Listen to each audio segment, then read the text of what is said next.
Sandra.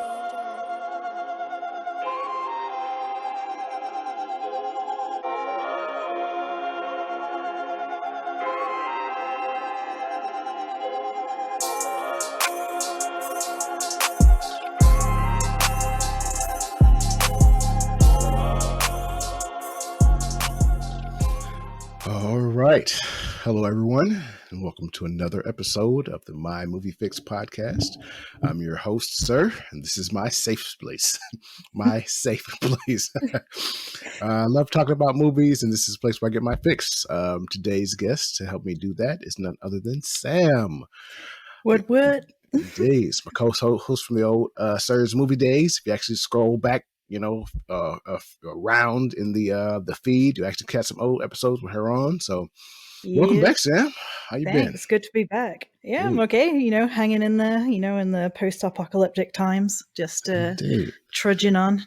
I don't remember what the timeline was, but you're fully in America now, so I am. Yes. Post-apocalyptic is a much more realistic phrase here than it is back home. It definitely is. Man. It basically got my green card, and then the world ended. So I haven't been able to do anything. I was waiting to get my green card to go home. Got my green card, and then everything shut down, and now I'm back to waiting. So it's an endless cycle. So. I mean, I'm not saying it's your fault, per se, but it's coincidence. I'm just saying, it's coincidence. As soon as you come here, everything goes to shit. I'm just, whatever. It's coincidence, whatever. I mean, I have done the maths myself in my head and kind of figured out that maybe I am the Antichrist. So, sorry guys, didn't mean to. Must have crossed over some sort of ancient seal, and it's just kind of started this cascade of events. So, I'm not quite sure how to fix it, but hopefully soon someone will sort something out. Indeed. What was that? What was Arnold Schwarzenegger movie when he saved the world from Antichrist? I forgot the name of it. But we need him. End of Days. End of days. Yeah. He's on his way, so watch your back. Yeah. All right. Well, today on the podcast, we are going to start with our movie fixes section of the pod where we let off our movie takes we've been holding on to. Then we're moving on to recommendations, followed by a full review, and of course, a send-off. Today's episode, if you've seen the title, is none other than Netflix's new female-led action blockbuster, Gunpowder Milkshake. I'm looking forward to discussing our thoughts on that. I feel like I'm getting back to my old ways, so I'm gonna find my take very familiar. Yep, that's fine. I've got a bit more confidence these days, so maybe I'll jump in a bit more. Indeed, I'm looking forward to it.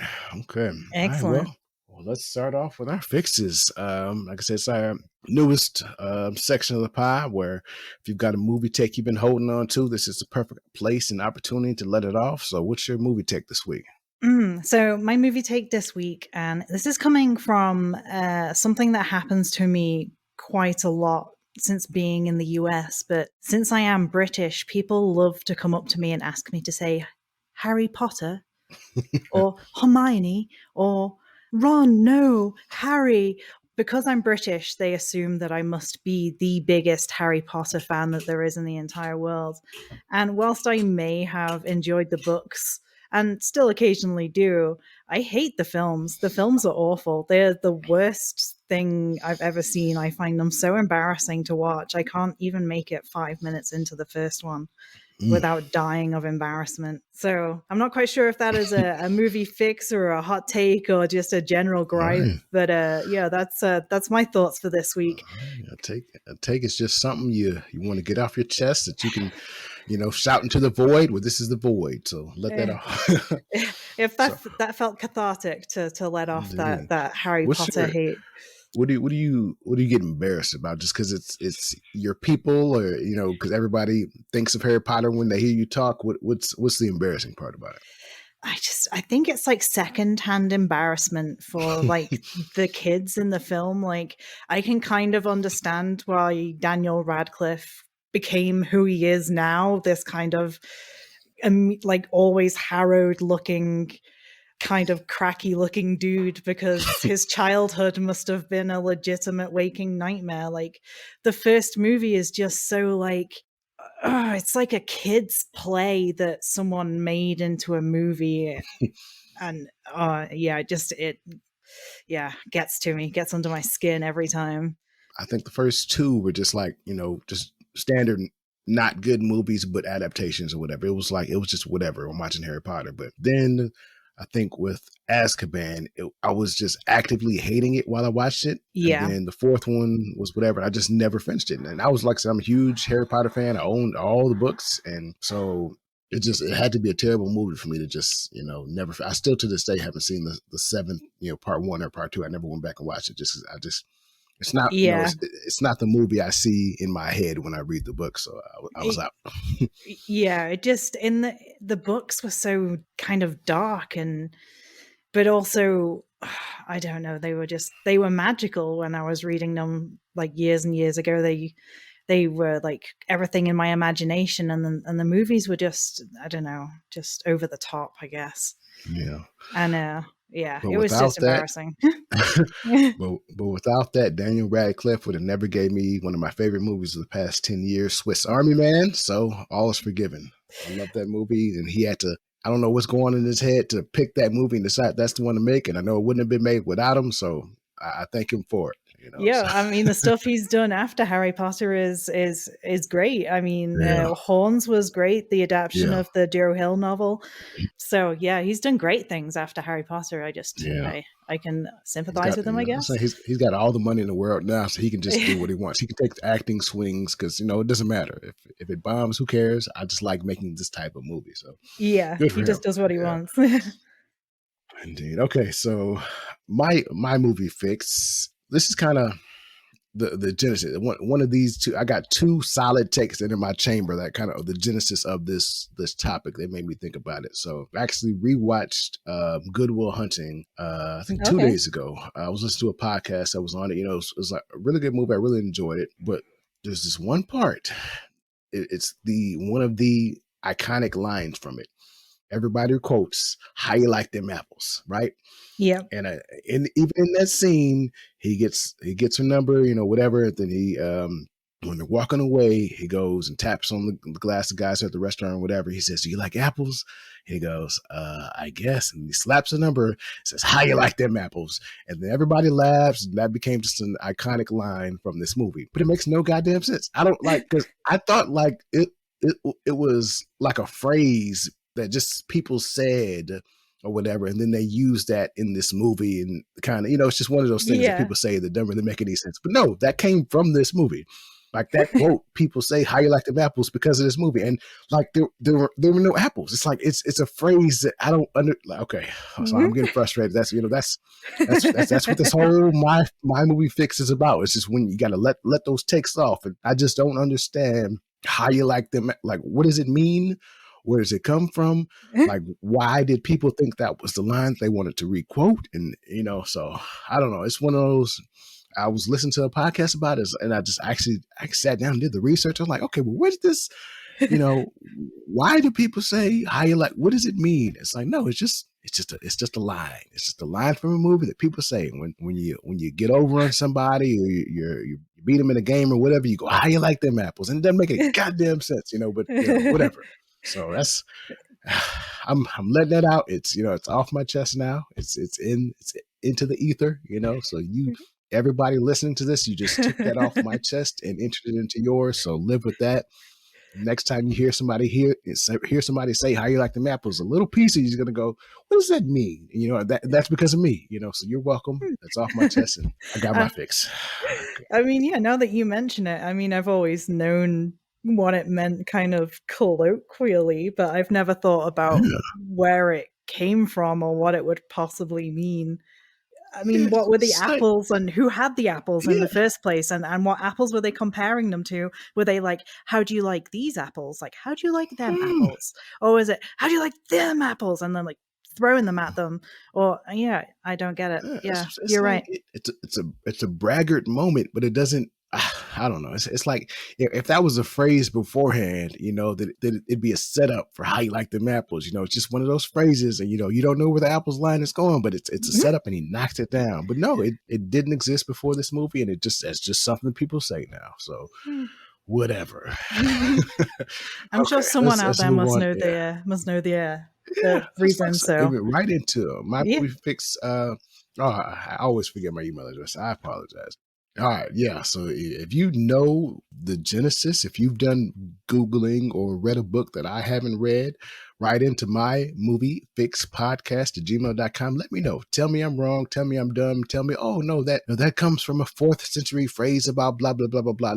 Yeah. That's where it comes from. Whatever. My movie It, fix podcast at gmail.com. Let me know what I'm wrong about, because yeah. that's We're just one of always those things open to that bothered learn. me.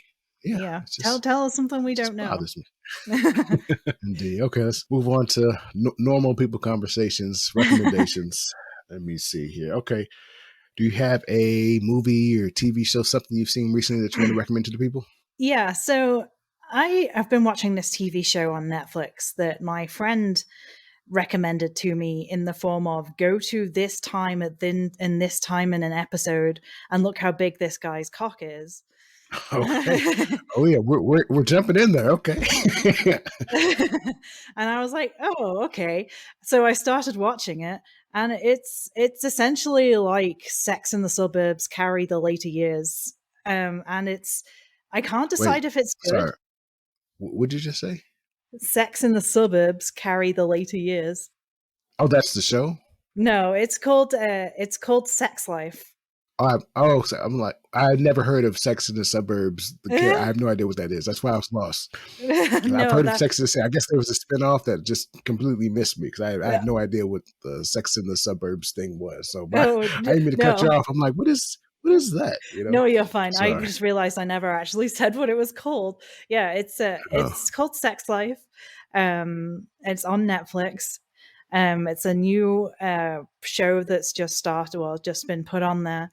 And my description of it is it's like Sex in the Suburbs, like Carrie under, like whatever her name was, Carrie, not Underwood, that's the singer, isn't it?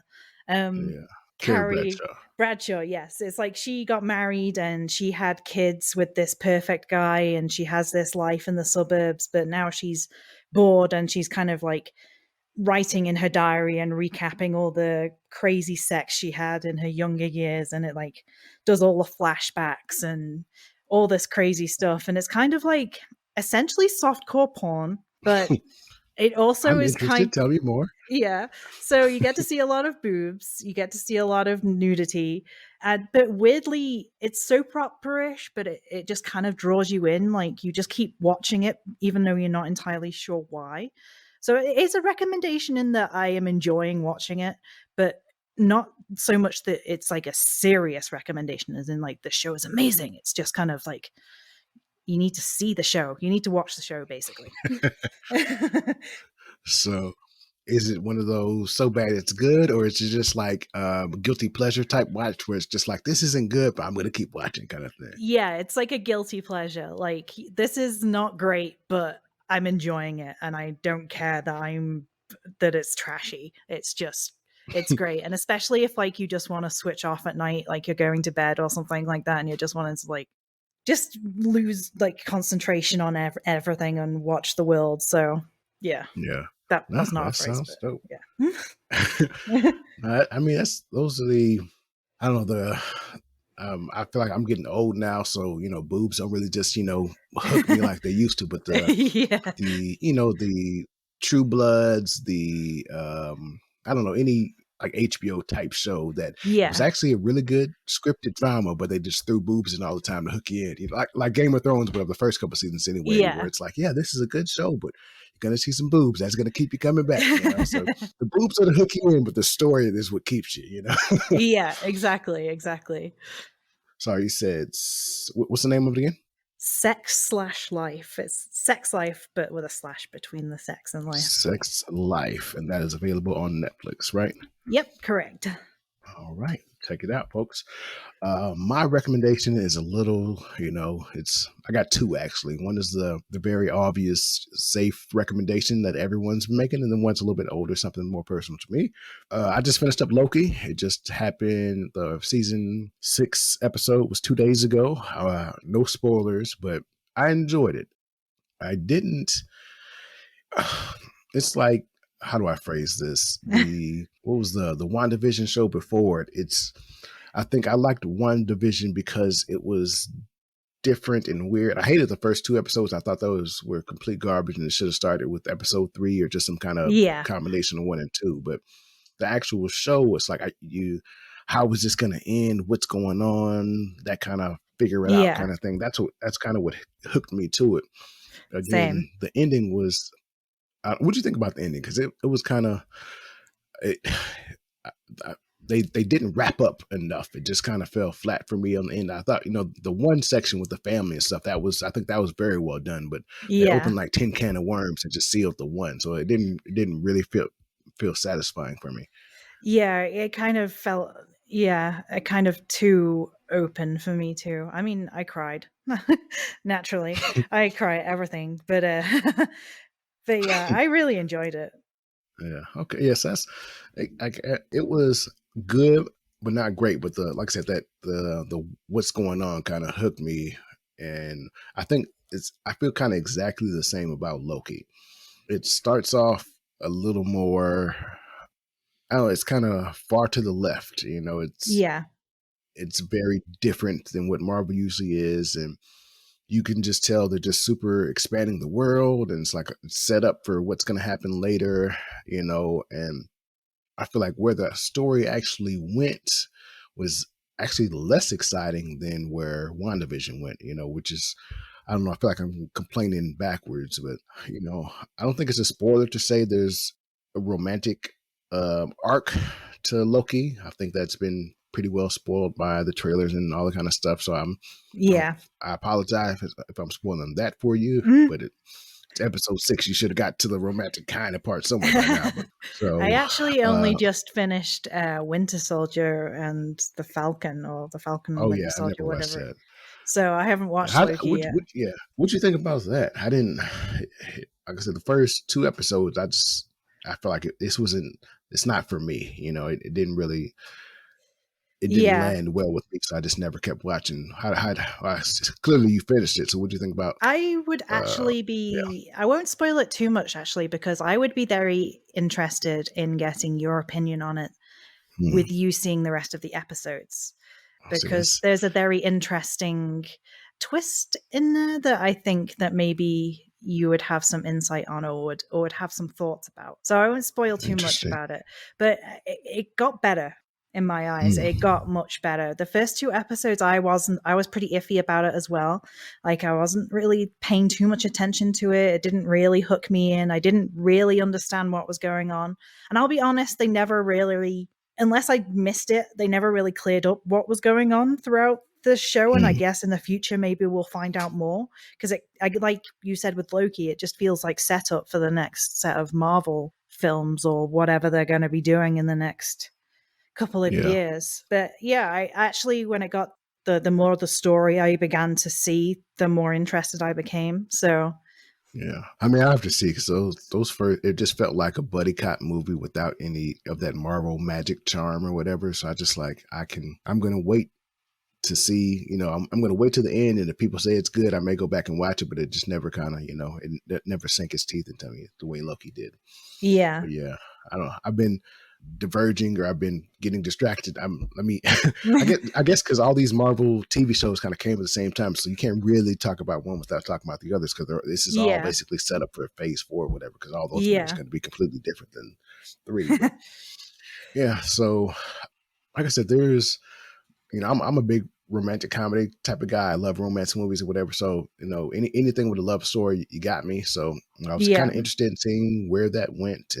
But I think even the final episode, whatever, the actual what happens in the show, the reason the show exists, to set up what's going to come forward or whatever, I feel like that was really weak in the show, I guess. I feel like it really was more about the kind of romantic aspect than, the reason the show exists. And in the same way that WandaVision was kind of centrally about the family, but it really, there was a whole lot about what was going on, and when kind of things escalate how they do, you understand everything and you kind of know where the world is going. I feel like Loki, on the other hand, it just kind of, especially the last episode, it just kind of drops in what you need to know. And hey, this is this is why things are going to happen in the future with Marvel. Here you go. But I feel like the whole setup and the whole kind of episodes 1 through 5 or whatever were more a smaller story, more about kind Yeah. of Loki changing and growing as a person and, you know, the romantic interest or whatever. But really what was going on, which just kind of dropped in episodes. It was still dope. I still liked it. I'm still very much interested in seeing where it's going. But I just think as a whole, the They could show have done wasn't more. necessarily, yeah. But I mean, that's kind of been the theme with all of these. It's hard to translate Marvel magic into, you know, 6 smaller episodes with, I mean, the budget's still crazy, but, you know, you can tell it's not, you know, some of those graphics or whatever, the CGI world looks like a video game rather than, you know, photorealistic, whatever that the Marvel I mean, they movies could are. have shaved off a couple of million by getting rid of the 6 million years of credits and introduction that they have on every single episode.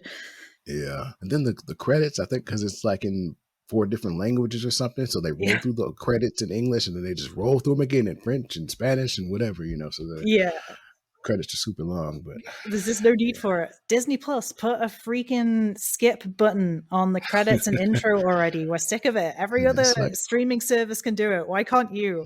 It's like, I know there's going to be an end credit scene. Just let me press a button, jump right to it. So, you know, but, you know, I guess it is doing a disservice to the, you know, the grips and the sound guys or whatever. Yeah. But, you know, even if it plays and the people sit in the movie theater to watch it all the way to the end, nobody's reading the names and you go, oh, you know, Shirley Jacobs did, you know, microphone number 2. That's awesome. You know, nobody's watching it, but I guess. I mean, sometimes my husband and I do sit in the cinema and we'll just look at names on the screen and say them like they're people we know, like, oh, Jim Smith. Oh, love that guy. He was really good in that film about the cat. You know the one I'm talking about.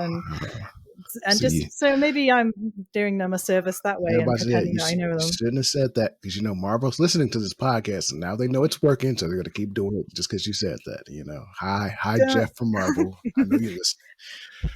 Censor me. Indeed. Okay.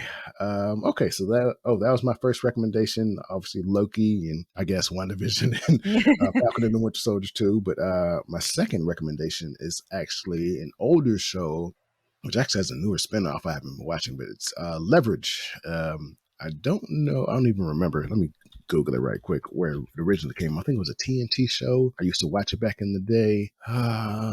Yeah, TNT. It used to come on TNT, you know, in 2015 era. Yeah. It was, I don't know if you're familiar with it, but it's like criminals being the bad guy for good people or whatever. Like, okay. The main guy is he used to work for the insurance companies and like he's like the mastermind, and then there are 4 criminals. One's a expert thief and one's a hacker guy and one's a con artist and one's a like the muscle or whatever. But basically they're bad guys with heart of gold, you know. So every episode is like, you know, some pharmaceutical company product that, you know, caused somebody to die and they're going to trial. They're being super shady. They're going to win the case. But, you know, if it wasn't for these guys to come in and pull a job and do a con and, you know, help the little man win, you know, it's like that. Every episode is, you know, us committing crimes for the good guy, or, you know, whatever it is. It's it was my show. I watch it all the time. It's got actually Aldous Hodge, who's in everything now. He's like, what's he gonna be? Sorry, I'm super unprepared. Aldous Hodge. He is about to be. That name sounds really familiar. Yeah, he was in One Night in Miami, and what is he about to be? He's super buff. I see him. You know, he's about to be in some superhero movie. He's about to be in Black Adam. So Black Adam. If you watch his Instagram, he's like super buff now. Like I said, the Leverage was almost 10 years ago. He's a little skinnier, but I mean, it's awesome seeing him do big things now. And like Christian Kane, he was like the muscle guy or whatever, and he used to fight people, whatever. But he like sings country music, and he had one country hit song that I used to listen to all the time just because I knew him from Leverage. But you know, it's like this used to be my show, you know, and you know, just seeing Aldous Hodge, you know, do other stuff now made me actually go back and start watching it again. It's available. I watch it on Amazon Prime now. You can watch it for free if you've got Prime. So, sweet. I might actually have to check it out. Like that sounds right up my alley. They actually have I haven't watched the spinoff. It's called like Leverage Redemption, I think. Yeah. So it doesn't have the main like mastermind guy. So I don't know kind of what the hook is about. Cause I just been watching the old stuff, but it's called Leverage Redemption. I think that's on Yeah. Amazon Prime too, but I can't vouch for that, but I can vouch for old Leverage. Yeah. Oh man, Thoroughly his enjoyed it. first And ever film was Die Hard with a Vengeance. That's crazy. I didn't know that. Yeah. But yeah, like I said, I think him and his brother are like movie stars now. His brother was in the Tomorrow War. Cause I saw it on his Instagram. His brother had the Tomorrow War poster in Times Square, and then like a week later, the Black Adam poster was in Times Square, I believe. So it's just like it's awesome that the two brothers are doing big things. But yeah, so Yeah, check out Leverage. It's available on Amazon Prime. I really enjoyed it. I will go check that But out yeah. myself. But that is enough for our recommendations. Loki's on Disney Plus, Leverage on Amazon Prime. And that's going to bring us to our full review, the reason you are here. And that's going to be Netflix's Gunpowder Milkshake. Party.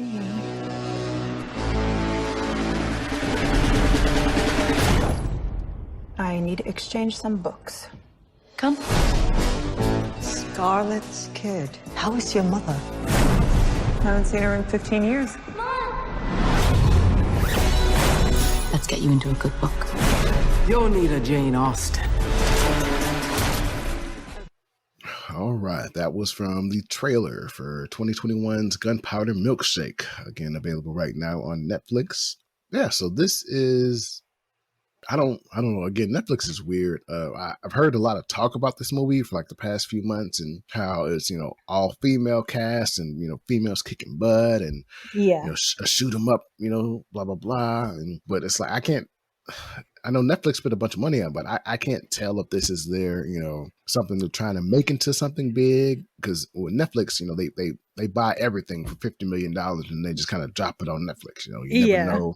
You never know what they care about. Like Shadow and Bone, that was awesome. I love the show on Netflix. Yeah. I think they spent I don't know how many millions of dollars. So I thought it was like it's Netflix trying to be Game of Thrones or whatever. They're trying to make their big show, but like I didn't see commercials for it. And obviously when you turn on Netflix, you saw it, the main thing or whatever. But after a week or whatever, there's a new main thing to watch. So I couldn't tell if they were promoting it, so I don't understand Netflix's business model, but I'm paying them $20 a month. So, who am I to complain? I don't understand it either. Sometimes I just log in there and they've got a million new movies on there that are brand new that they've produced this year. And I'm like, when have you had time, Netflix? How many people do you have churning out these movies for you?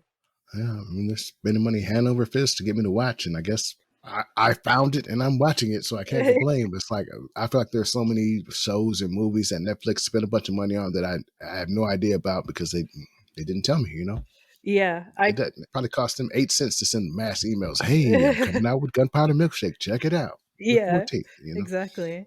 I believe the budget for Gunpowder Milkshake was 30 million, and I think they spent most of it on slow motion scenes.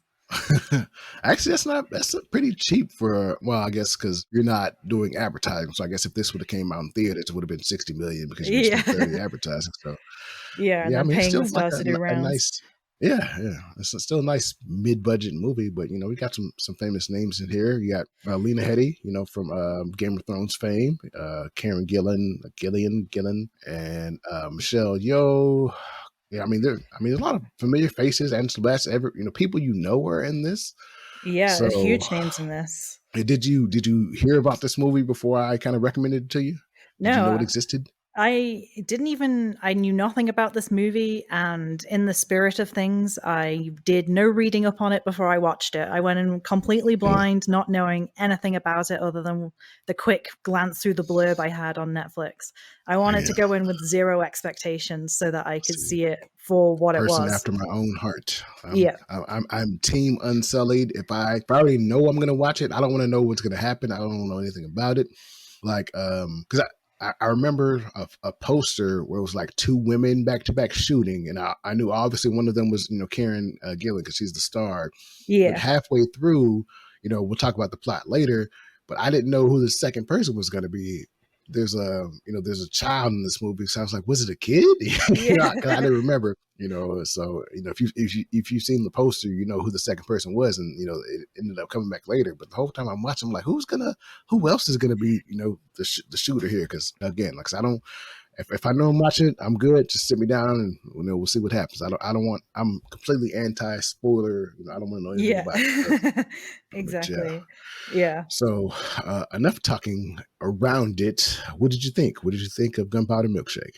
So I went in of, like I said, not knowing anything about it. So I didn't even have any reviews of it or anything. So I actually found it entertaining. I just thought, I mean, my impressions are it was entertaining. It kept me watching it for the most part. So I thought it was good, but it was like, it wasn't, I don't know how to say it. It didn't feel like it was ready. Like it felt like the story was rushed and yeah. So I for what it was, I found it entertaining. It felt like Joan Wick in a way. So I love John Wick movies and they make no goddamn sense either. So I liked it. What did you think? Yeah. As usual, I'm the Debbie Downer here. I thought so. I did not care for this. Like I don't. This was so you calling it Joan Wick? It's like it's like they took John Wick and took all the wrong lessons from it. Yeah. So I recently saw Nobody a couple months ago. Bob Odenkirk, which again felt like a very John Wicky type movie. Very very similar plot lines with Russian gangster bad guy. Yeah. And, shoot him up, and that's basically all it is. It's just Russian guys trying to kill you, and you shoot them up, and it's just. So when I was reviewing that one, I was like, it's a John Wick ripoff, but it's still good. It's not quite the same, and they're still doing awesome things. They learned some lessons. It feels very John Wicky, but it feels different, and it's still good. And this is pretty much the opposite. Like John Wick was known because like the visuals were awesome. It like the colors popped. It had that kind of Neo Tokyo vibe, and and the music was insane. Yeah, it's the super great action scenes, but I feel like this, like Karen Gillan, she's not. I don't think she has the physicality to be a kick-ass assassin or whatever. Watching Charlize Theron be what's her name from Mad Max? Furiosa. Furiosa. Watching her, like I know she's not really jumping from the truck moving 60 miles an hour and shooting guns, blah blah blah. But she looks the part. She's got the toughness, the physicality to it, and there are scenes in this movie where. Like there's a close up of an action scene where like three people are fighting her, Karen Gillan's, I think it's Eva in the movie, and it's just you're watching a movie. It's like she'll do the little leg swipe and the guy will fall back 10 feet, and it's like it just looks like poor choreography or whatever. You don't even the lead up to all the John Wick movies when you saw like the Instagram posts or whatever with Keanu Reeves shooting the gun, doing the little walkthrough thing where the little obstacle course where he's shooting the gun or whatever. You believed him as a person that could shoot guns and kill flip, whatever. But like with Eva here, it's like you either have to be a kick-ass assassin with a gun where you can, I just believe you got the super aim when you're killing people like Wanted, with James McAvoy, where you're just a badass with a gun. Or you got to have the super hand-to-hand skills where I feel like you can beat anybody up. And like, she just didn't have any of that. I just knew I was watching somebody cast to star in this role. I didn't really believe. I understand it's a movie, but even with movies, you got to have that suspension of disbelief where you just feel like you're watching a badass. And she just didn't have the physicality for me. So so there was a lot of that for me. Yeah. Oh, sorry. Go ahead. I think her name's Sam actually because I identified with her. Oh yes, because Sam. we have the same name. Yeah, I'm looking at Google. Again, Google let me down. I was talking about it last week where I Googled something and the wrong thing pulls up, but under Karen Gillan's name, it says Eva, but I remember throughout the movie they kept calling her Sam. So I don't know where Eva came from. So maybe it was an alien name or something. Yeah. No, I mean, I get what you mean. Like, it very much felt like she was essentially just playing Nebula, but the human version of Nebula. And she was like a Terminator in some scenes, almost. Like, there was a scene where she gets injured in some way and she just acts like she doesn't even like flinch. when it Yeah. happens, and it's like you're still human. You haven't like lost the ability to feel pain. Like you're still going to Yeah. feel that. And it just felt like, yeah, I see what you mean. It was like she was wanting to be John Wick, but no one can do John Wick like Keanu can do John Wick. And even the nobody character, Bob Odenkirk, when he's doing the John Wick stuff, you know he's a good fighter, but he's still getting his butt kicked. You know, Yeah. they show him getting his butt kicked, and he's kind of limping, and you feel the realness of it. But kind of with this, you had none of that. You know, it's like she's fighting guys 3-on-1, and she, you know, it's just like, oh, you guys. I'll try not to kill you guys. And you watch her fight, and it's like she's, you know, nah, 3 guys who know what they're doing are going to tear her apart. You know, I mean, it just falls falls got into the plot armor. Yeah, it just falls into that bad guy trap as well, where like it seems like every man in this movie is a complete moron, and in every fight scene, they're like waiting for their turn. Like, oh, he's getting his ass kicked. Like we stand here and watch him get his ass kicked, and then I'm going to get in there and get my ass kicked. Like.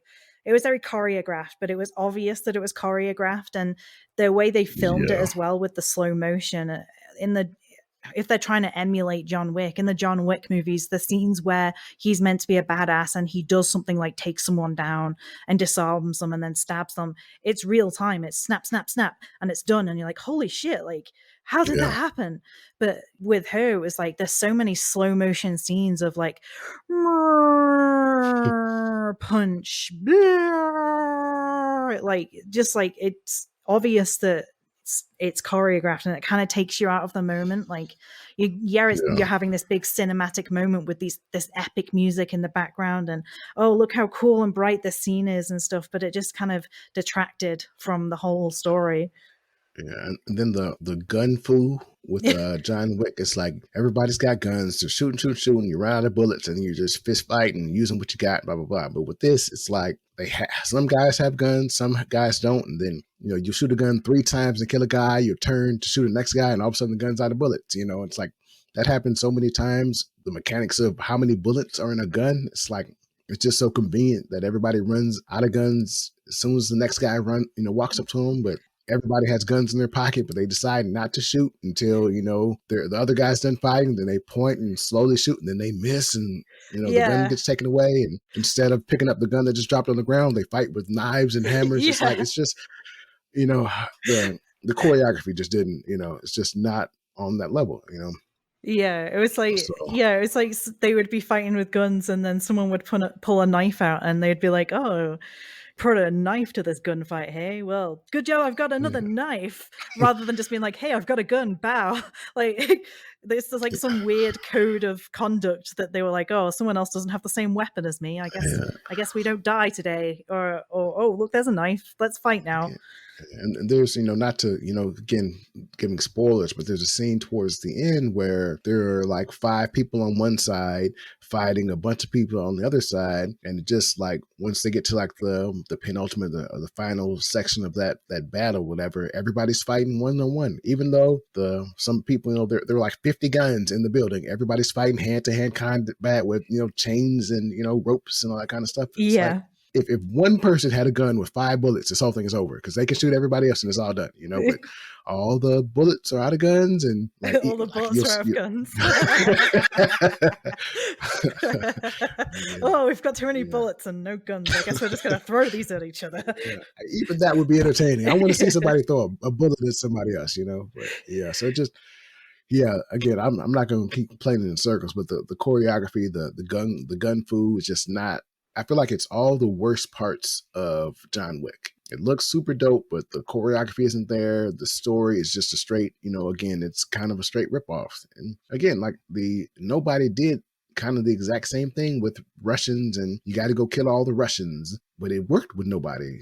You know, again, just the fighting was better. The story was a little, you know, it still had funny moments, but it just, none of that worked here with Gunpowder Milkshake. And, you know, that's unfortunate. I was looking forward to it, you know, so. I mean, I will admit that I was slightly merry when I was watching it. So maybe that helped that I was in my cups. So, so maybe that helped. And Andy was enjoying it as well. I mean, he's into that kind of like action, good looking movies. So I will say it was a very picturesque. Do I want to say picturesque? It was a very nice looking movie. It was finished. It was colored very well.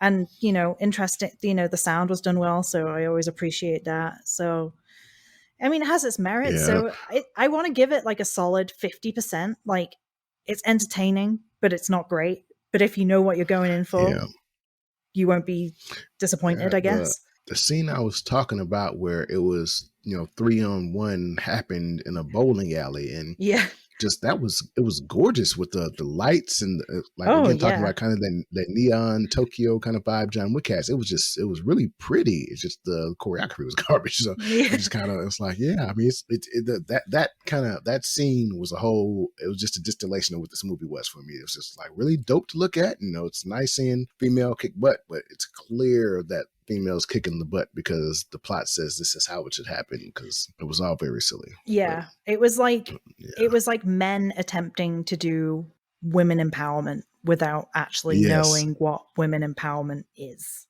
It's just like, this is what women want, but no. Let me go look that up. Who? Navat. See, yes, directed by a man. I'm gonna butcher his name.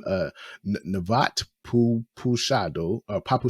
I'm completely butchering that. I apologize, but it was marketed as the female-led movie and women kicking butt, and like I said, any person with a speaking role that wasn't an idiot in this movie was a woman, but it was directed by a man, and you kind of feel that because it was that rah-rah sister womanhood without any of the substance that made it worthwhile or whatever.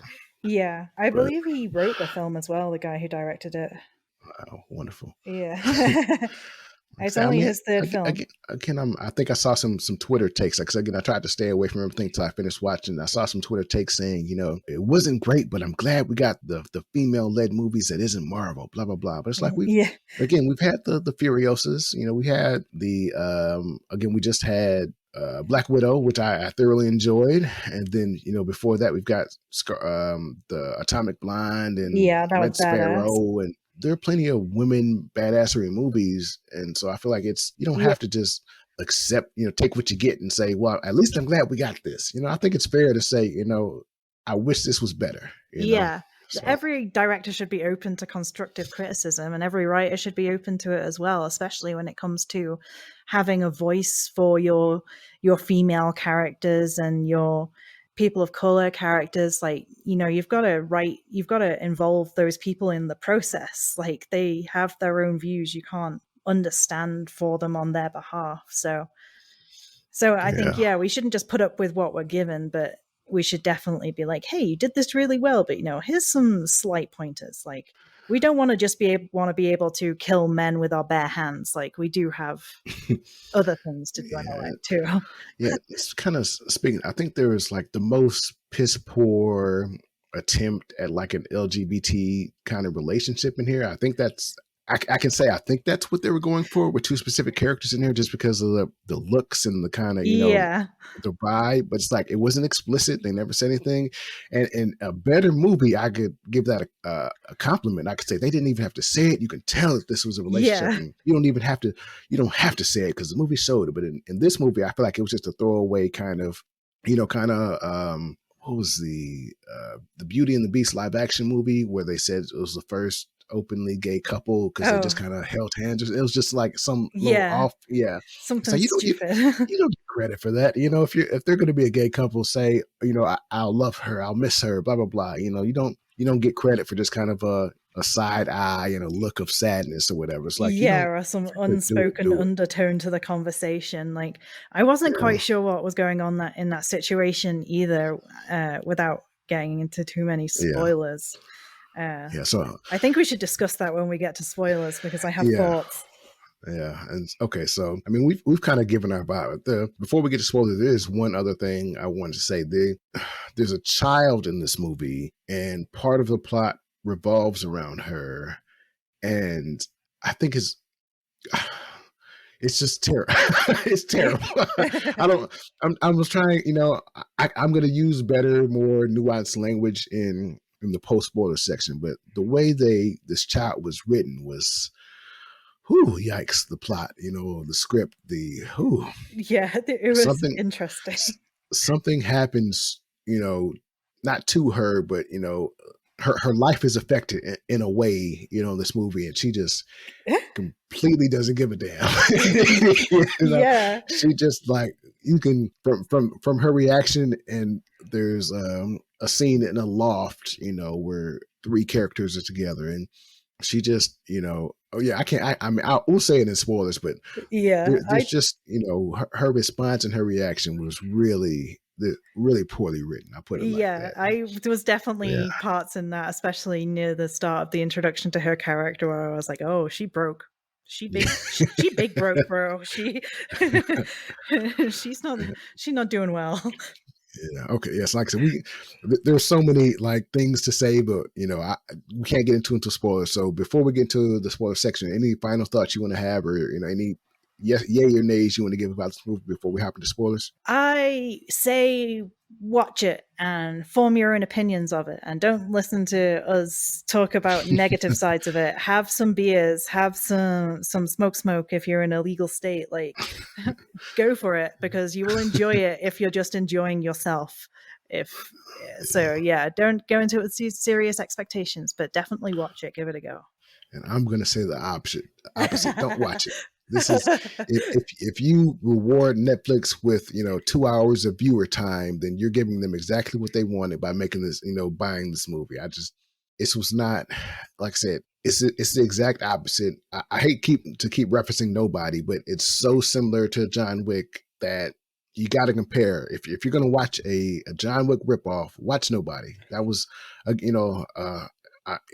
I'm being shitty because it's a male-led movie with mostly male cast, blah, blah, blah. But it's just an all-around better movie. It's just a terrible ripoff, and it's just not great, So if you're going to watch a John Wick ripoff, go watch Nobody. It's just a much better movie. That's my recommendation. But I knew you'd do the opposite. You're always the opposite, Sterling. Yeah, I can't, I can't wait till we do an episode where I just love a movie and I can't wait to gush about it. You're gonna hate it, but it's gonna be, I loved it. And so many of the episodes we did together were movies I wasn't happy, because I'm a big plot person. I want to be happy with the movie. I want it to be good. I don't want to, well, it's not great, but you'll like it because blah blah blah.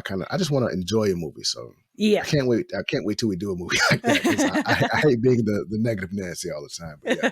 I feel you.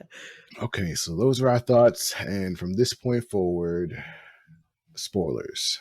You want answers? I think I'm entitled. You want answers? I want the truth! You can't handle the truth! All right, that is our spoiler bumper. So where do you want to start? We're in spoilers. You're the guest. Where do we start with this?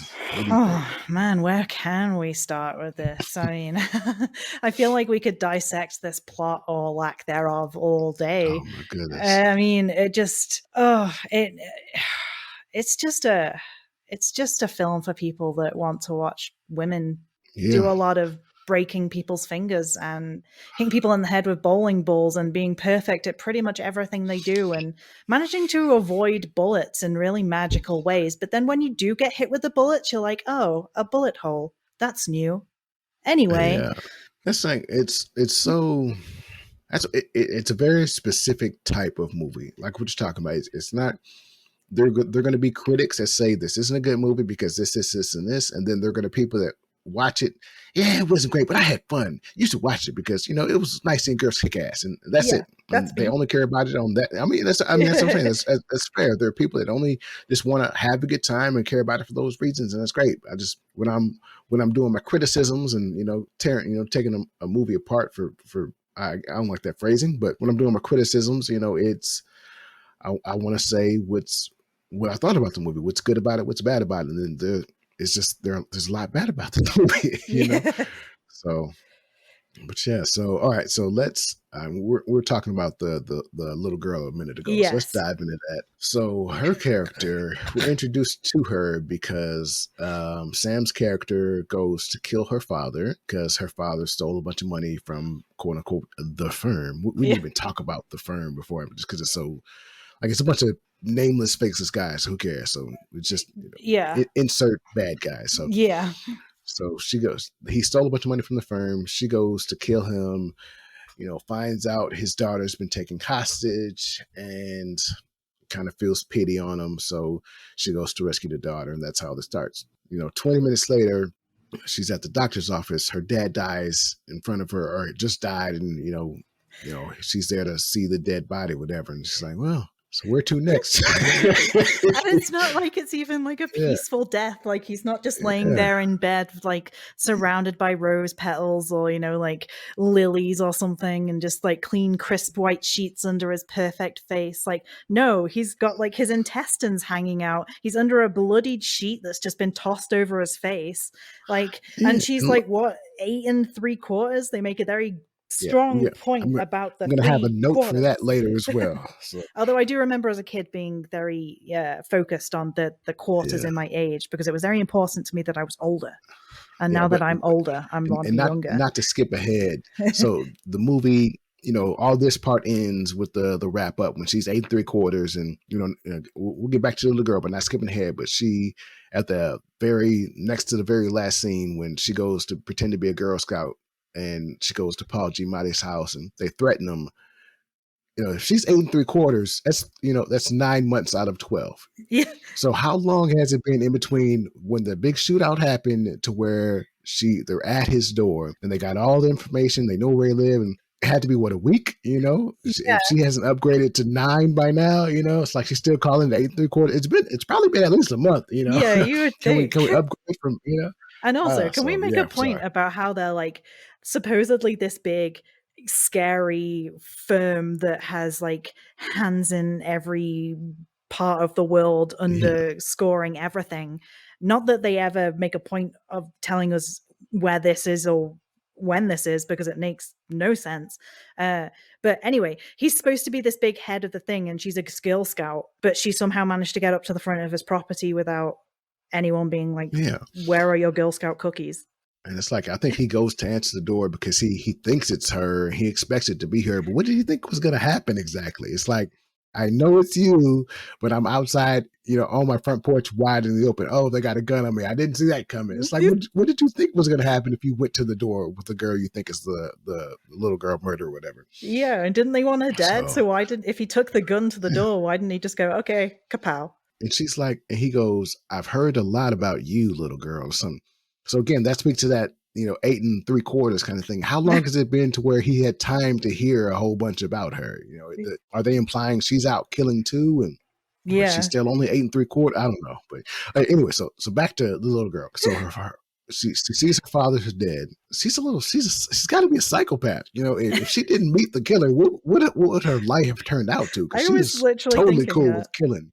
I was like, is this just... She got used to it. Yeah, it's like someone read the book on psychopaths and gone, okay, comes from a broken home, tick. Has a father that doesn't pay attention to her, tick. Okay, yeah, she's definitely a psychopath. Your dad's dead.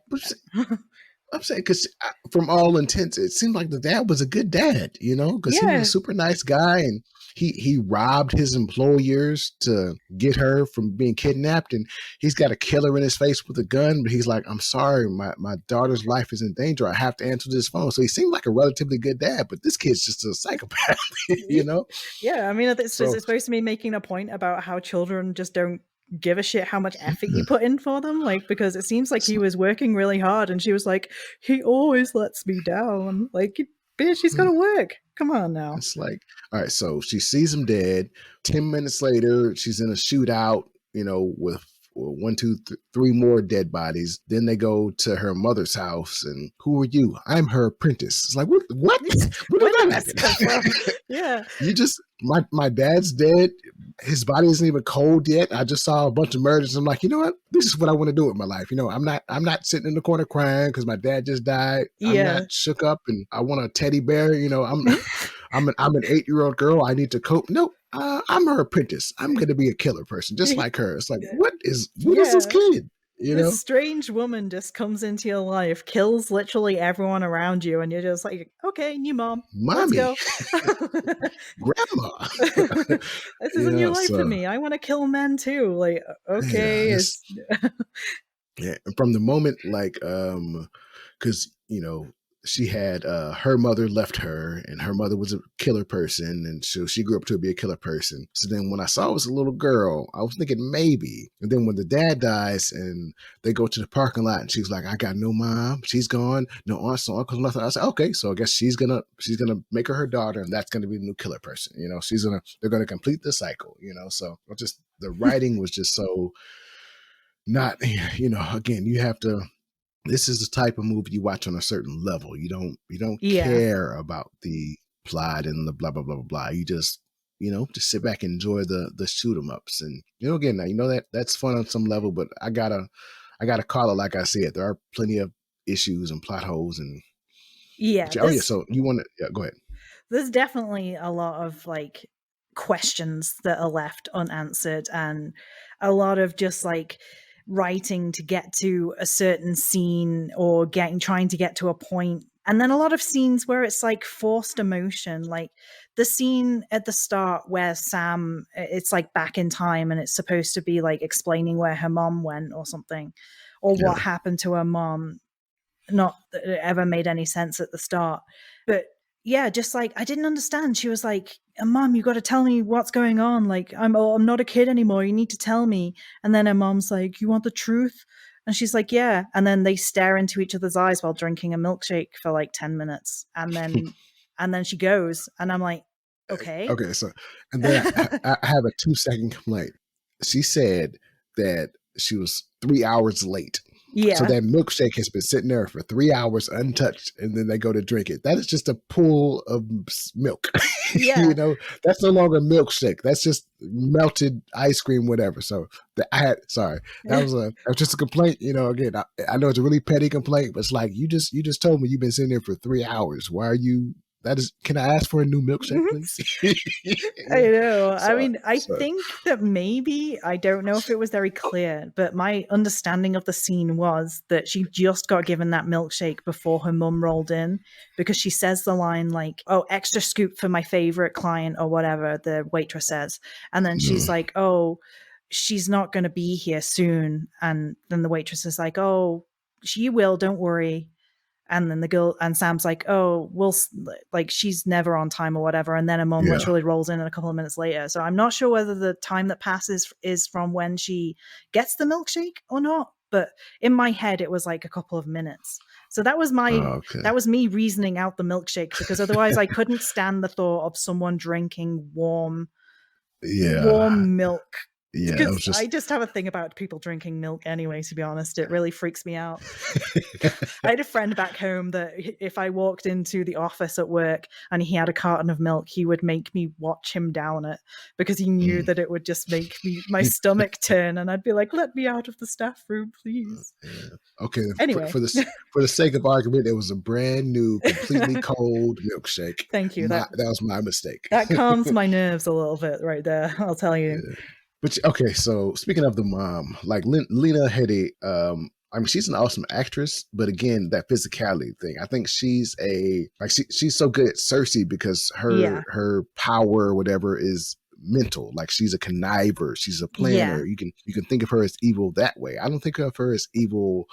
I can physically fight you and kick your butt. I think she's a planner. I see that side of her. Like, that's kind of why she works as a super killer spy or whatever, because you can picture her planning and being cunning and devious, but like when she's actually trying to fight, it's like no. And especially that slow motion when she jumps over the thing and shoots with the 2 guns. It's like you shot 4 people. It would have been you were walking up. You could have just shot them right there. It's like that would have been so much simpler and less risky, and wouldn't be. And then she like dives forward to shoot the 4 guys and then lands on her feet. It's like, how did you do a cartwheel in the air? It's like, it's just. Again, those are minor complaints, but it's just the physicality didn't. It's just another reason why this movie just didn't quite work. I feel like in a better movie, she would have just walked up and pow, pow, pow, pow. Just, whatever. But yeah, I feel like physicality is really important in a role like that. Yeah. It's always how I imagine my female assassins whenever I'm reading them in books, or really hardcore women is kind of like a. I don't know if you've played the game, but Abby in The Last of Us Part 2, like this big buff bicep riddled woman that could like snap your neck if she wanted to. That was always my complaint with Gal Gadot in Wonder Woman, was that Yeah. she's a great actress, and she looks like the cartoon, but she's tiny. She has no muscle. I don't believe she can do half the stuff that she can do. But anyway, coming back to this movie, it was just the only people I would believe that could actually legitimately kick my ass and would not want to start a fight with is Angela Bassett and Michelle Yeoh. Like, I'm Yeah. not fighting either of them two in a dark alley. Thank you very much. But everyone else in this movie, I might give a go. Especially what's her name, Carla Giguli. She's from Haunting of Hill House and a million other shows. Carla Gugino, I believe. Yes, that's it. Yeah, like she's so prim and proper, and definitely someone who enjoys afternoon tea. I can't, when she's using that massive gun, the 50 cal machine gun from the back of that apparently bulletproof VW camper van. It's just, It's like you're shooting a 50 cal into a wall 10 feet away to kill 4 guys, and you only kill 3 out of 4, and the 4th guy kills you. It's like, that doesn't, just the logic of the movie. You know how big that gun is? Yeah. You know, you're shooting to a wall 10 feet away. The wall's destroyed. Yeah. And your eardrums are destroyed. You're in a room, you know? So exactly. That's just, oh man. As it's just things like that. Could get in John front of Wick her. would never. No. I mean, just focus the 50 cal at the wall. You're going to blow through it in no time. It's destroying everything. Don't just spray the room with 50 cal. So he just kind of shoots, swings his arm around, boom, pow, one shot, and he shoots her. Yeah. And then I guess the 50 cal is out of bullets. So she comes down and she grabs her, the hatchet thing or whatever. And then he comes up with his gun. He's out of bullets too. What a coincidence. So now it's, hand-to-hand combat. It's just, that thing is just, it's just so, yeah. Yeah, that was the scene I was talking about before, where it was like they had some sort of unspoken like code of conduct where she'd put the gun away and pulled out a knife, so he puts his gun away and pulls out a knife, and then they get into a knife fight or whatever it was. And it was just like, you have a gun, bro. You could have just stepped out and been like, pow, okay. No, I mean, they show him pulling the trigger and he's out of bullets. Oh, so it's shit, just, so it's just like, how convenient, I mean, he probably could have just walked at one of the 3 guys behind him that were dead on the ground and took one of their guns. But let me use my brass knuckles. Oh yeah, when he put his hands in his pockets, I was like, he's gonna pull something out. And then it was brass knuckles, and I was like, mate, really? Brass knuckles? Like, overkill. Oh shit. Excuse, that's my dog apparently chasing the cat down the corridor. Nah, no worry. But it would have been a twist, but I thought that would have been a good moment he puts his hands in his pocket, just pulls out another gun, and boom, Exactly. I would have laughed at that. I would have been like, oh, perfect. That's exactly what I was hoping for. Yeah. Okay. I feel like I'm just piling on complaints. So let's, in our spoiler section, do you have anything positive to say? Something you really enjoyed, something, script wise, action wise, something that really you thought was great? See, you shouldn't have this long of a pause to pick out one good thing, I know, but I don't know. Can't even tell you why it was entertaining. I think it was just, it didn't feel like a 2.5 hour film. I will give it that. Like, it went by very quick for me. It seems like it progressed pretty quickly, but it seems like it progressed at the sake of plot. So, I mean, it was very well shot. Do I want to say? Kind of. Yeah. I mean, they used a lot of different camera shots, different angles that was used. It kind of felt like a bit like a student film in that way, that they were trying to get in as many cool, like sweeping circular shots that seem to be in very fashionable these days in movies, where they're like swinging around the conversation, and then fight scenes where it was like The Last Supper, where they go from one end to the other with people just fighting on the line. Yeah. Very cinematic moments. I mean, if that's what you enjoy, it's very well done. Like, it is well shot in that way. and it is enjoyable. The special effects are very good. I'll give it that as well. Like, it is gory. It goes there. It takes it places. So it's everything you want out of an action movie, I guess, if you're just into straight up action. Yeah. It's everything you want out of an action movie, but action and plot. It's the action. It's the new actionless action left plot. Yeah, I don't know. like What am I saying?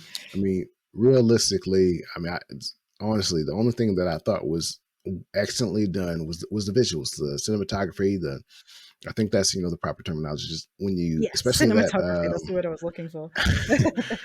Especially that the bowling alley scene. It was just beautiful, and like I said, the contrast between how a scene like that would have played out in John Wick or Nobody and how it played out here. It was just completely unbelievable. Yeah. Physically, the fight between her and those three guys, it really made the visuals it watered them down. It kind of fell flat because it kind of took me out of appreciating how cool it was and how awesome it looked to see that. Okay, so we're not in for John Wick because I think that was the first real hand-to-hand scene in the movie. So you that kind of set the tone for what you were getting, and it's like, okay, so it's not John Wick. It was very beautiful. I mean, I said the colors are beautiful. The director of photography definitely did a stellar job. I wonder if it's the same guy. Actually, he seems to have done a lot on this movie. I'm going to double check. Well, yeah, I mean, coming back to that scene as well in the bowling alley, if she's supposed to be this big badass super spy, super assassin that takes all their big jobs that are really delicate, why did she walk in the front door of the bowling alley? Surely there was a way in the back that she could have been like, oh, I wonder who these guys are. I'll go in the back and then I'll kill them all and then I'll find the girl. Like, it just seemed like she wanted to die. She was just trying to die, but then fighting her way out of every time. She was like, I want to die. Gets into a fight. Wait, no, I forgot. I want to live. Let me fight my way out of here and really maim some people in the process. Like I hate saying John Wick. I hate comparing it. I've said the words John Wick like 10 times this episode, but it's just the whole setup was that the firm was the super evil dark organization that really run the world, and she was the best of the best that they sent out on the super tough jobs. But I mean, her plan here was just kind of push the carts, do the swap and push the carts, and then she didn't even have a gun. She ran out with like a baseball bat or a stick or whatever. And if the car didn't crash and they didn't shoot each other, what was her, they were gone. They got away with all the money, and that was that. Yeah, that was pretty funny though. I will give her that, because I watch my films with the subtitles on so that I can really understand the dialogue, because sometimes I find films too quiet these days, which is my gripe. I would get into that so much if I had the time, but I don't have the time to get that angry right now. So anyway, swallowing that down, the main guy that she goes after and runs after at the end is called Dracula, and she breaks off a stake, which is why she stakes him at the end, which is what her plan was. So it really kind of comes around to the fact that she's not an assassin. She's just a serial killer that really gets off on killing people in the worst ways. And then also in that scene, going back to what I said earlier, these are the stupidest bad guys in the entire world. Why would you try and, you've literally just escaped. Why are you trying to rob the dudes right now in the car? Wait until you get somewhere else, dude. Yeah, when that happened, I was like, oh, this is going to get real clever. He's going to shoot them, and he's going to be turning out to be working for the firm the whole time. And nope, he starts walking away and gets shot in the leg and then blows himself up with the money. It's like, what is this movie? It's like, so what, again, if they were at any level of competent, they would have got away. She would have been the super badass, assassin of assassins that just traded the girl for the money and walked away. It's like, and those bonds or whatever they were, I think they were bonds, clearly weren't destroyed. Like she said, she was like, oh, blown to smithereens, gone in the wind, but they were clearly still bits of paper. She could have gone and picked them up and took them back to the firm and been like, here's your money. It got a bit burnt, but at least they've got the evidence to go back to their bankers and be like, anything we can do about this? Like, they probably still got they still got serial numbers on some of them. some of it's got to be salvageable in some way. Yeah, like, it's just do like, they not have insurance for this kind of thing? Like, was she the only insurance they have is murder? And if she's this badass assassin that takes care of all this stuff, why was she suddenly put off by the image of a children's panda bag on a bed? Like, oh, I don't feel like killing right now. But you were literally sent to kill him because he robbed the people that you work for. Like, you could have just killed him, took the money. Like, you didn't have to get all this story and background from him. You could have just killed him and taken the money and then end of, but that wouldn't make for a good movie, I guess.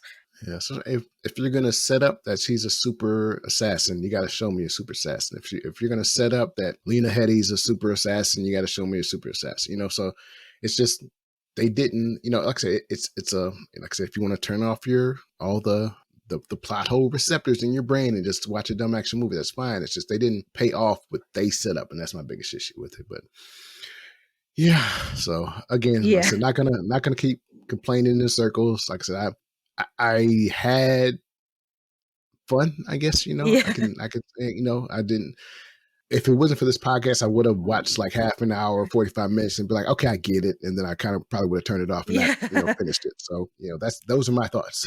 So before we wrap up here, do you have any final thoughts on Gunpowder Milkshake? I liked it. I did a lot of complaining about it. I just realized, but I feel like I do that with every film I watch. No film is safe for me these days. I will find the holes, I will exploit them, and then I will tell you that I love the movie. But yeah, so I enjoyed it. I think if you're just wanting to have a good time and just chill out, maybe have a bit of conversation while the movie's on, have a couple of, dude, bro, did you fucking see that? That was incredible kind of moments where like someone like snaps a leg or something and you're pretty drunk. So yeah, I mean, give it a go. I always say give it a go anyway, form your own opinions. But in my opinion, it's fun. It's worth a watch. Definitely for the cinematography. It's definitely exhibiting everything that you can do with slow motion and coloring and lighting and all that good stuff. So, and I will say I think it's supposed to be kind of tongue-in-cheek in places as well. Like, I feel like in places it wasn't really taking itself very seriously, because there was a scene where I think there's a couple of people in the room and there's a sound effect of about 5 different shotguns being like loaded, and then you look around the room and there's like maybe one shotgun and everyone else has handguns. So it's kind of like a like a fun like little audio joke in there, or maybe it was just bad editing, I don't know, but I kind of enjoyed that. So anyway, I kind of I've gone on way too long about this. Nah, I mean, and then my thoughts, I mean, you've heard them, you know what I thought up to this point. There's John Wick. There's good John Wick at Nobody, and then there's bad John Wick at Gunpowder Milkshake. So if you've heard all this for some reason and still need to be swayed one way or the other, and you want to watch bad John Wick, then check it out. That's the best recommendation I can give you. But again, visually, it was awesome. So like there's something to like about it. So yeah. But yeah, that is our review of Gunpowder Milkshake. And again, available right now on Netflix. So if you have Netflix, go check it out. Yeah, and boy. Before we get to our final section here of the Sendoff, where can the people find you on the internet if they want to, follow you? Or you can follow me on Instagram at justbase. That's at just and then BASS. You can send a request. If I like you, I'll approve you, because that's the way I am these days with my socials. Yeah, that's about it these days. I haven't got much going on right now. Maybe hopefully in the future I'll have something I can share, but in the background right now. Awesome. All right. Well, follow her on Instagram if you want to see what she's got going on. And obviously, you can follow me on Twitter at MyMovieFixPod, POD. I only have 7 followers. You need to be following me. If you listen to this right now, I need to boost those numbers. Those are rookie numbers. I need to pump those numbers up. Pump those numbers up. All right. And if you got information about how I like them apples and why I like them apples, email me, mymoviefixpodcast@gmail.com. Or if you have questions, comments, concerns, that's where you can find me. Email me there. Yeah, please do. Indeed. All right. So now we are off to our send-off section of the podcast where, we just want to share with you something that brought us joy in our lives, non-movie related, just something we can give you a piece of that you can check out in your free time, something that brought us joy. We want to bring you joy. So what is your send-off this week, Sam? So mine's probably really the opposite of probably what you're looking for. I don't know. Maybe it's not. But this week and recently, I've gotten really into just taking time to go somewhere outside, like in the wilderness, away from city noise, away from people, and just listen to the way the earth sounds. It sounds really new age, probably sounds really like, whoa, bro, of me. But like, yeah, I found in these trying times that we are in 2021 that I need some time to decompress and just center myself. And these days I find that in just listening to the world when it's no humans around, because humans suck the life out of you, and you need to take that back from nature. So that's what I've been doing, and trying to get away from that screen. You've got to get away from the screens these days. Facebook, all of that nonsense. So read more books. Get away from the Kindle too. Get back in those libraries. They need help. Let's keep reading. I've currently just started reading the Dark Tower series by Stephen King. He's like one of my favorite novelists, and I've never read that before. And this is the first time this is the moment that brings me joy. So I'm going to share this with everyone. This is the first time in, I want to say, at least 6 or 7 years that I've been able to read a book. I've finally, started doing therapy and helping myself get to a more better frame of mind. And with that has come back my concentration, and I've started reading again, and I've started enjoying it again. So my joy this week has been being able to read a book for the first time in a long time and actually enjoy it. So that is my joy. Awesome. So take a walk, spend some time with nature, and read a book. Now, unfortunately, my recommendation is going to be pretty much the opposite of that. Stay inside and watch TV. Yeah. Well, I mean, I think I went to the park, a couple episodes ago. So, it's in there. It's in there. But actually, I've been wasting my life on TikTok. Some evenings when I'm just laying in the bed. My wife, she's one of those that has the TV on, and I'm like, before we got together, there was no TV in my bedroom at all, because that's that's where I sleep. I need that peace, and so she's one of the ones that just always has something playing. So I'm kind of restless sometimes when I get into the bed. I get that. Yeah. That saying, like TikTok, it's incredibly useless and incredibly entertaining at the same time. You will spend an hour on TikTok laughing and learning absolutely nothing, not bettering your life in any way, just watching silly videos. And but so what I discovered was a TikTok user called Rap Battle Bars. So it's basically battle rap. I mean, I guess I'm a casual fan of battle rap. I was kind of got into it a few years ago. Actually, when we listened to the podcast, we did Bodied, so probably 3 years ago, Joseph Kahn movie. But I like battle rap. The battles are super long, and it's one of those, like, I hate the new versus thing where on Instagram where they do versus, because it's basically just a concert. If there's no judges, there's no scoring, and then kind of, what's the point? I need a winner. I need a winner and a loser. Yeah. Same kind of thing with battle rap. It's it's people rapping, no beats, just kind of verbal poetry or whatever. But there's no announced winner. It's just kind of people in the comment section, whatever, arguing over who won, who lost, and that's pretty much that. So I can never kind of get. I appreciate the art, but I can't enjoy it that way. But I say all that to say, on TikTok, there's like I said, the Rap Battle Bars. It's basically just snippets. It's just, and he actually has it kind of split into sections. Like he put, you can add text to videos or whatever in TikTok. So all the best comebacks will have blue text, and all the the best combo battles will have red text. So I just go through and I just I really like the off the dome type comebacks. Like when somebody will say something in their first rap, somebody will come back with a off the dome rebuttal in the second, and it's so creative, and people will clap and, oh my God, did you? That kind of vibe. I know that brings me joy and excitement. I just like seeing people that are very good at their craft being awesome with rap. Yeah, I get So it. yeah, so with rap battle bars, you can just flick through and watch all the blue tabs because there's it's just that dopamine hit back and forth. Awesome, no cheering, really dope rap bars. So I That's just cool. it's the complete opposite of going to spend time with nature. It's literally just staring at your phone for 30 minutes on end. But it brought me joy. I really enjoyed doing it. So that's if you're a TikToker, follow them on TikTok. I really enjoy watching the battle rap. So yeah, and then check out Joseph Kahn's Body a few years ago. It was an interesting movie, but about battle rap. So just to promote the art form. But yeah. that's cool. I have TikTok. I don't post anything on there, but I also waste hours of my life just watching nonsense. Mostly recently has been clean talk, where people make things clean.